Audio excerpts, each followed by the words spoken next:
Hello and a big welcome back to the Wee Larder channel. Hope you're all doing fine. Today we're going to be making some delicious haddock fish cakes coated in oatmeal with a lovely white egg sauce. Now this recipe really reminds me of my childhood. My dad would quite often make haddock, fresh haddock with a creamy white sauce and tons of mashed tatties and veg on the side. So it's such a lovely traditional style recipe and it's one of my favourites. You could also try using smoked haddock in this recipe as well. I've just used unsmoked haddock, and it's really important to get your fish as fresh as possible as well, because it really does make a difference in this recipe. And we're going to coat the fish cakes in oatmeal as well, which makes them really nice and crispy when they're fried up in the butter. If you want to make them a bit healthier, you could maybe spray them with one of those oils and put them in the oven, but they're really nice crisped up in the frying pan. Serve it with some seasonal salad or some roasted vegetables if it's a cold day as well. And you can also use a variety of herbs in the fish cakes as well. I've gone for chives. Traditionally in older recipes I've noticed I'm using parsley most often in fish cake style recipe, so you can try parsley if you want to as well. So let's get started on our delicious fish cakes. I hope you enjoy this recipe. So for these lovely fish cakes you're going to need these ingredients here. We're just going to add our haddock into our dish first of all. Now you can actually use smoked haddock if you want to as well, or instead for this recipe. I've just used plain haddock because I just think it works really nice for these fish cakes, but smoked haddock would be really nice in the fish cakes as well, so it's up to you. So we're just going to add all of our haddock into a dish there suitable for the oven. So we're going to preheat our oven to about 160 or so. It's a fan oven that I'm using, so you're looking for like a medium heat, just something high enough to bake the fish. So we're going to cover the fish with water. There's no specific quantity or anything.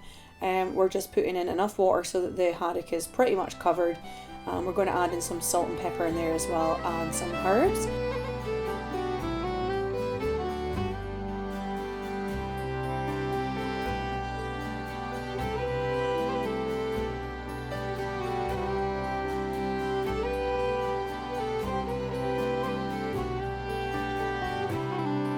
Just adding in a wee bit of salt there and pepper. So the salt and pepper that I have listed in the ingredients is actually for when adding into the tatties, but I maybe should have put in a little bit of salt and pepper for adding in the haddock, and I didn't have olive oil in the ingredients list either actually. So you could add in a little bit of olive oil or a wee bit of butter as well if you've got butter to put in. So I'm just using chives here. Parsley is really common to use in old-fashioned fish cake recipes, so you could use parsley instead if you want to, or just use whatever you've got available in your garden if you want to flavour it up with different herbs or a mixture of herbs as well. It's entirely up to you. Also added in a squeeze of lemon, but totally not necessary, just completely optional. So we're just going to bake that in the oven. It took about 15 to 20 minutes or so. While that's baking away, we're going to add in our chopped tatties into a pan of water there. We're just going to bring those to the boil, back down to a simmer, and just cook those down. So we're going to get those ready.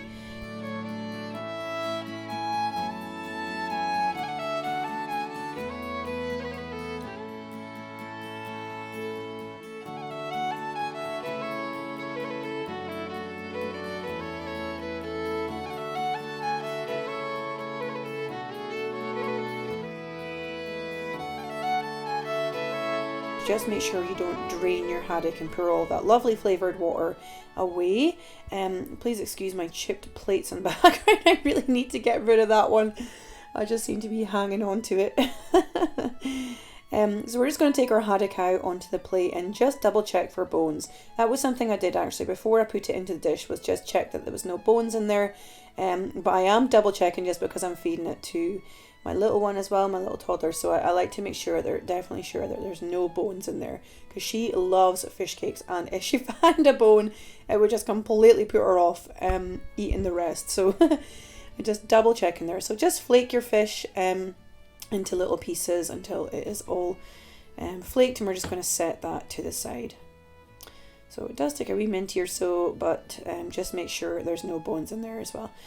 So our tatties are drained and nice and soft, and we're going to add in our cream there as well, and we're also going to add in a wee bit of butter, salt and pepper, and some herbs. So as I said, you can add in parsley if you want to go down like the traditional route. I found that was the most popular herb in the old cookbooks.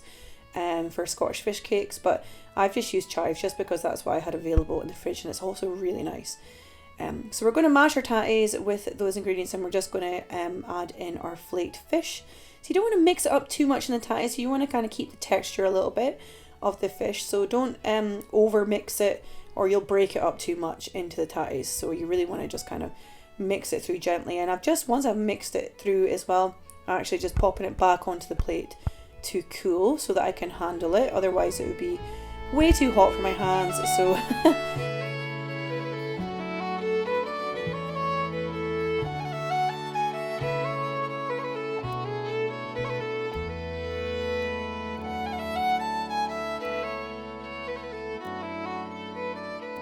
so as I said, you can make medium-sized ones like I have done in this recipe, or you could also make mini ones if you're feeding them to lots of little people in your family.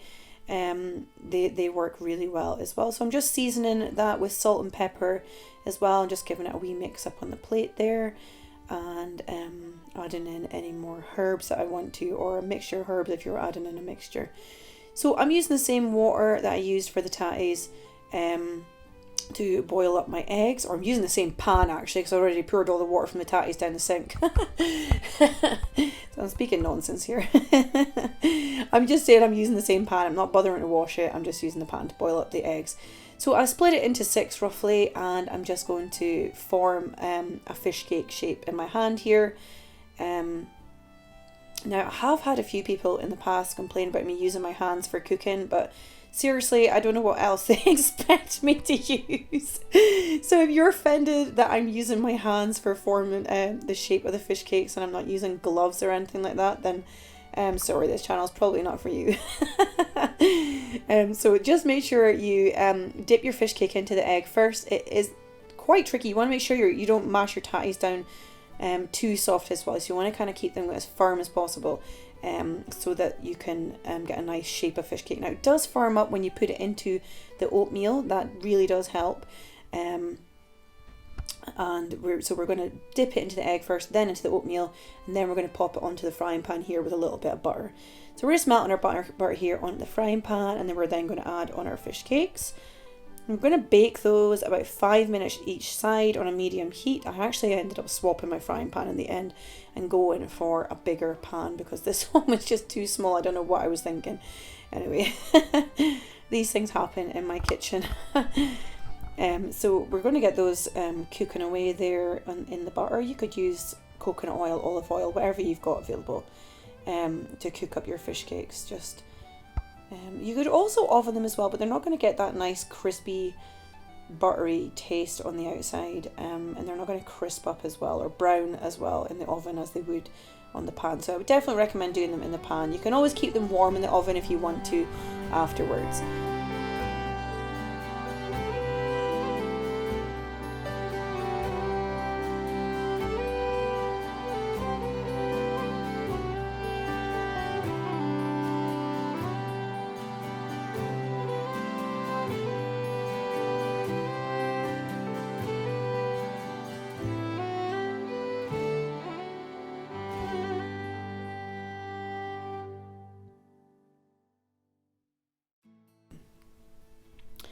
So yeah, I swapped the pans over and went for the bigger ones. Just make sure you got enough room to cook yours. And we're just going to pop those onto the plate. You can pop them in the oven, on a low oven to warm while you're doing the sauce as well. But it doesn't take that long to do the sauce, so it's up to you.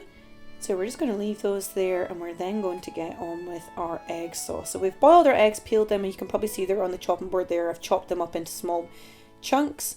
So we haven't mashed the egg or anything, although you could mash it if you wanted to. But I just chopped the egg and just made a kind of quite a chunky sort of texture. Whenever I've made this egg sauce in the past, I've always gone for quite a chunky texture. But as I said, you could probably mash your egg if you wanted a smoother texture and just the flavour in the sauce. So we're adding our butter and flour in there as well, and we're just cooking it down for about 5 minutes or so. We're then going to add in our milk slowly. So we're just adding in a wee bit at a time, and just whisking it through until it has blended in really well with the flour. And we're just going to keep adding in a little bit and a little bit until it is a nice thick sauce. So we're going to keep going with that until we have the consistency that we want.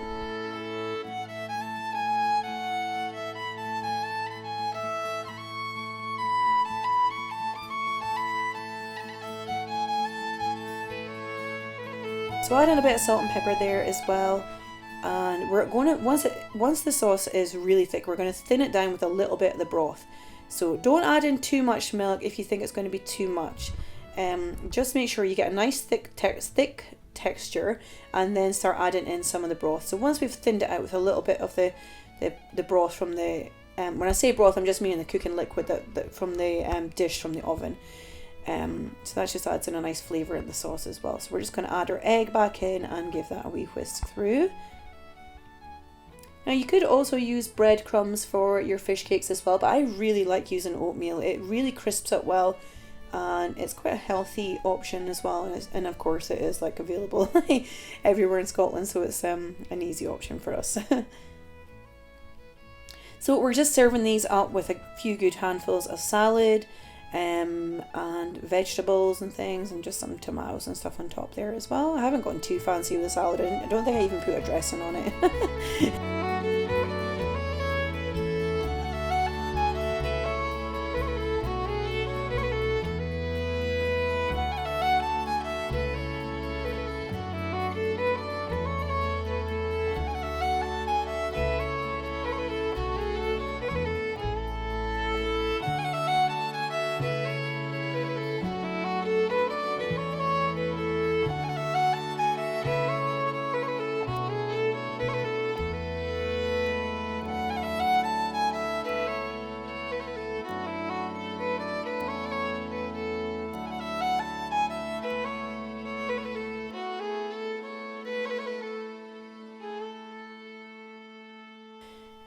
Put some over the top. Now it's not the most photogenic of dishes, like I really struggled to get a decent photograph of this, but I can tell you it is super tasty. The egg sauce is really delicious, and it's quite a traditional sauce that I've seen in many old Scottish cookbooks.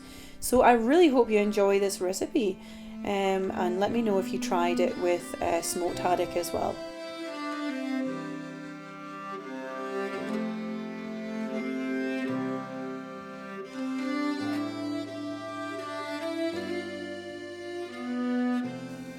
So thanks for watching. I hope you enjoyed making your own fish cakes. I hope they came out really well.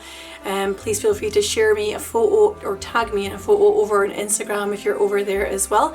If you enjoy Scottish cooking, I have a copy of you can pick up a copy of my free traditional Scottish cookbook over on my website. It's andrewmilne.com. I'm also working on my new cookbook, which I mentioned in my previous video, for my autumn bakes. I'm so excited about this book. It's going to be a really good one. So I hope to see you all again soon. If you haven't subscribed, please feel free to click the subscribe button and a little bell next to it. Take care. Lots of love. Bye bye.